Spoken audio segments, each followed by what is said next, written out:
ಬಹುಶಃ ಇನ್ನು ಒಂದು ಕಡೆ ಮಾತ್ರ ನೀವು ಬೆಲೆ ಏರಿಕೆ ಮಾಡಿಲ್ಲ. ನಾವು ಉಸಿರಾಡ್ತಾ ಇದೀವಲ್ಲ ಗಾಳಿ, ಉಸಿರಾಡ್ತಾ ಇರ್ತಕ್ಕಂಥ ಆ ಗಾಳಿ ಒಂದರ ಮೇಲೆ ನೀವು ಇಲ್ಲಿವರೆಗೂ ಬೆಲೆ ಏರಿಕೆ ಮಾಡಿಲ್ಲ.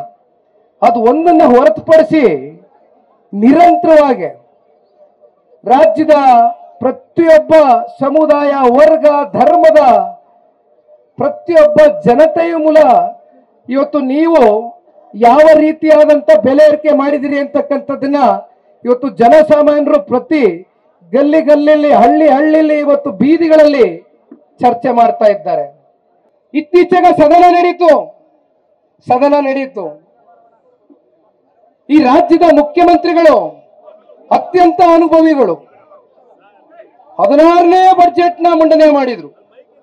16ನೇ ಬಜೆಟ್ 4 ಲಕ್ಷ ಕೋಟಿಗೂ ಅಧಿಕ ದೊಡ್ಡ ಪ್ರಮಾಣದ ಬಜೆಟ್ ಅನ್ನ ಕೊಡ್ತಾ ಇದ್ದೇವೆ ಅಂತಕ್ಕಂಥದ್ದನ್ನ ಬೆಂತಟ್ಕೊಂಡ್ರು. ಆದ್ರೆ ಸ್ವಾತಂತ್ರ್ಯ ಬಂದು 78 ವರ್ಷ ಆಗ್ತಾ ಇದೆ. ಹತ್ತತ್ರ 75 ವರ್ಷದಲ್ಲಿ ನಮ್ಮ ರಾಜ್ಯದ ಸಂಪತ್ತಿನ ಸಾಲ 5 ಲಕ್ಷ ಕೋಟಿ ಇತ್ತು. ಎಷ್ಟು ಲಕ್ಷ ಕೋಟಿ? 5 ಲಕ್ಷ ಕೋಟಿ. 75 ವರ್ಷಕ್ಕೂ ಅಧಿಕ ಆಡಳಿತ ಮಾಡಿರ್ತಕ್ಕಂಥ ಸರ್ಕಾರಗಳು, ಪಕ್ಷಗಳು. ಆದ್ರೆ 2ನೇ ವರ್ಷದಲ್ಲಿ ಮೊದಲನೇ ವರ್ಷ 1 ಲಕ್ಷ ಕೋಟಿಗೂ ಅಧಿಕ ಸಾಲ ಮಾಡಿದ್ದೀರಿ. 2ನೇ ವರ್ಷ ಮತ್ತೆ 1 ಲಕ್ಷಕ್ಕೂ ಅಧಿಕ ಕೋಟಿ ಸಾಲ ಮಾಡಿದ್ದೀರಿ. ಯಾತಕ್ಕೋಸ್ಕರ ಸಾಲ ಮಾಡಿದ್ರಿ? ಅಭಿವೃದ್ಧಿಗೋಸ್ಕರ ಮಾಡಿದ್ದೀರಾ?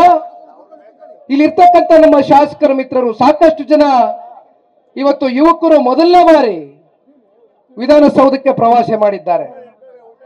ನಮ್ಮ ಶಾಸಕರದು ನಾನು ಹೇಳಲಿಕ್ಕಿಲ್ಲ, ನಮ್ಮ ಮಿತ್ರ ಪಕ್ಷ ಶಾಸಕರದು ನಾನು ಮಾತಾಡೋದಿಲ್ಲ.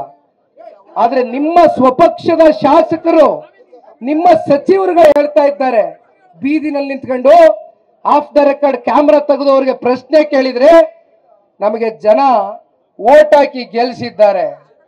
ಹಳ್ಳಿಗಳಿಗೆ ಹೋದ್ರೆ ಏನಪ್ಪ ಕೆಲಸ ಮಾಡ್ತಾ ಇದೀಯಾ?